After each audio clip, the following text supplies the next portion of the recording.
Köszöntöm a kedves nézőket a Sárköztől a Sárrétig, Sármelléktől Sárospatakig. Azért nincs már messze a kikelet, csak azért is közel a tavasz. A minap az önök által is nagyon szeretett Hornyik Miklós íróbarátommal sok jó magyar ember társaságában múlattuk bölcs beszélgetésekkel a Decsi-hegy leve mellett az időt egy barátságos vendégfogadó pincéjében. Itt van Magyarország, állapítottuk meg. Helyesebben van itt Magyarország. Láttam egy szőlőtőkét, amely a régi római építészettel vetekedő, de magyar mesterek által boltozott pince sarkából kúszott felfelé a fénynek, hogy égboltot lásson. Nemzetünk jelképe ez a szőlőtőke ott a Decsi pincében, a magyarságé, amely nem adja föl, sosem adja föl, mert nem is adhatja föl. Istenünk választott népeként. Elvégre a gondviselés ránk bízta a Kárpát-medencét, nekünk itt a helyünk, a küldetésünk, a feladatunk. Mi akkor is maradunk, ha a világ legfélelmetesebb hadait küldik a nyakunkra, ha megtizedelnek, harmadolnak, mint Trianonban, ha adópréssel, pénzrontással, árfelhajtással sanyargatnak, adósságba hajszolnak, jobb léttel kecsegtetnek idegen földeken. Az ugliberális fajzat ebbe bukik bele. Mi akkor is földet, lakást veszünk hazánkban, ha dobra verik, ha kilakoltatnak. Házat, tehát hazát építünk. Még ha nekünk mohács is kell sajnos, hogy észhez térjünk, összefogjunk végre. De összefogunk. És akkor mai témánk világháború. Van-e esélye? Sokan azt mondják, ha az USA, Izrael és csatlósaik, a britek, a németek, a franciák, na és a NATO-val, az Európai Unióval együtt mi megtámadjuk Iránt, ez a harmadik világháború kezdetét jelenti. A világháború sok-sok helyi háború láncolatából áll. A borulátók szerint küszöbön a világháború. A derülátók úgy tudják, nem tör ki, mert már régóta folyik.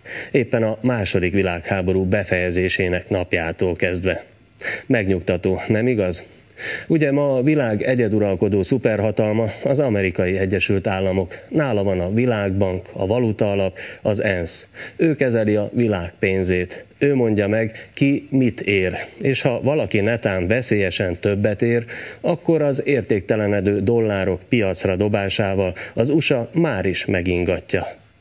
Ha viszont kevesebbet ér, ám hűséges szolga megjutalmazza, ugyancsak értéktelen dollárokkal, amelyek mögött nincs fedezet, nincs munka, nincs teremtett érték. Csak egy jegybanki rendelet kamatcsökkentésről, vagy éppen emelésről. Tehát önök, vagy orosz, kínai, francia és spanyol kollégáik akárhogyan dolgoznak, és akármennyit, az nem számít. Munkájuk értékét az USA határozza meg. A szabadnak hirdetett, de valójában szigorúan hadi kommunista eszközökkel ellenőrzött nemzetközi piac. A világgazdasági válságot éppen ez a mesterséges, a valóságtól, a termeléstől és a fogyasztástól, a kereslet-kínálat alapelvétől rég elrugaszkodott pénz- és értékpapírgyártás gerjeszti. Az USA gazdaságát, versenyképességét és lakosságának magas életszínvonalát hitelből tartja fönn, állampapírokkal fedezi, amelyek viszont kezdenek egy helyütt gyülekezni. Már korábban is Ázsia gazdag kis és nagy tigrisei vásárolták az amerikai adósság hiány fedezetére amerikai állami garanciával kibocsátott értékpapírokat. De ha valaki túlságosan követelőző lett, mint Japán, a nagy világháborús ellenség, hát kényszerből behúzta a féket, és politikai válságba temetkezhetett évtizedekre. Ma azonban már egyre inkább Kína az amerikai hiány hitelezője, és Kínának nincsenek gátlásai a második világháborút illetően. Ő jó oldalon állt, menetelt. Sőt, Kínáról lepereg majd minden külhatás, mert vaskézzel, nem pedig gyönge demokráciával, képmutató, idegenszolgáló liberalizmussal irányítja birodalmát. Kína nem háborúzik, nem vesztegeti erejét, és nem koptatja hírnevét. Viszont kitűnően csimpaszkodik az USA-ba.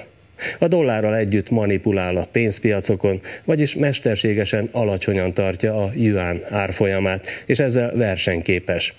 Magához vonzza a tőkét, és ma már a világ a kínaiakkal gyártat. Nem gagyit, hanem világhíres portékákat. Amerika nem termel, hanem külföldön termeltet és behoz, beszívja a pénzt. Kína dolgozik, mint több kínait helyez el a világban a kínai befektetések garanciájaként. E kínai hitfőállások égként hatolnak az egységesnek hitt nyugati világ szövevényébe. Az USA történelme alig több 200 évnél, Kínái sok évezredes. A világ egyetlen szuperhatalma, amely fönnmaradt az emberiség kezdete óta, Kína. A kínaiak a fáraók, Dárius, Nagy Sándor és Róma előtt kezdték államépítésüket, és még mindig építkeznek hangyaszorgalommal. Ha Kína ma a világ keze, India a világ esze, mert India meg mint agytröszt jött föl, szintén sok évezredes bölcsességével. Hihetetlen fejlődés ment végbe Indiában csak az elmúlt évtizedekben. Minket etettek itt az indiai nyomorral, miközben ők tudományos és újító fellegvárrá magasztosultak. A világ keze Kína és a világ esze India egy új Amerikát és határtalanul kapzsi pénzpolitikáját, gazdálkodj okosan gyerektársas játékra hasonlító gazdaságpolitikáját fölváltó más világrend letéteményesei. Persze sokan csatlakoznak Kínához és Indiához, hiszen akit még nem demokratizáltak meg eléggé, nem liberalizáltak meg túlságosan, és főleg nem szabadítottak föl és el az amerikaiak és csatlósaik, azok szintén új világrendben érdekeltek. Itt van Oroszország, amely kiebrudalta a liberálisokat, és orosz kézbe vette nemzeti kincseit, értékeit. Az agyaglábú óriás kitűnően átvészelte a 2 évtizeddel ezelőtti szovjet széthullást, és ma már hadosztályok és rakéták nélkül is kezében tartja Európát gázcsövekkel. Az orosz nemzeti érzés virul, és ők országuk szétverése ellenére büszkén vallhatják magukat azoknak, akik. Mert ugye a II. Világháborúban is jó oldalon, amerikai oldalon álltak.